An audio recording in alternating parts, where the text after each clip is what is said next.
रायगडमध्ये गेल्या 2 दिवसांपासून पावसानं दडी मारली होती। मात्र आज अचानक दुपारनंतर पावसाचा जोर वाढला आणि एकंदरीत मुसळधार पावसाने या ठिकाणी हजेरी लावली। रायगडमधल्या प्रामुख्याने सावित्री नदीला असेल, काळ गांधारी किंवा कुंडलिका नदी असेल, या देखील आता दुथडी भरून वाहताना दिसतात। आपण बघताय ही सावित्री नदी देखील आता दुथडी भरून वाहताना दिसते। एकंदरीत पावसाचा जोर दुपारनंतर वाढल्यानंतर सावित्री नदीला देखील या ठिकाणी मोठ्या पद्धतीने पाण्याचं या ठिकाणी स्वरूप प्राप्त झालेलं आहे।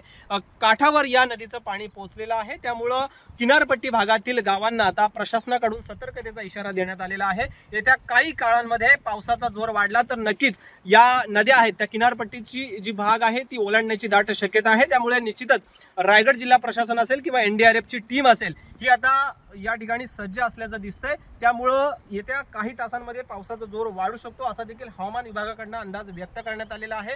प्रामुख्याने या 4 नद्या असतात त्या 4 नद्या आहेत त्या प्रामुख्याने पूर परिस्थिती निर्माण करणाऱ्या आहेत।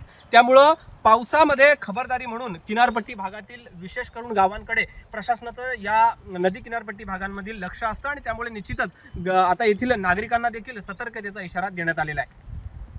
गणेश मापरळकर, ABP माझा, रायगड। ABP माझा, उघडा डोळे बघा नीट।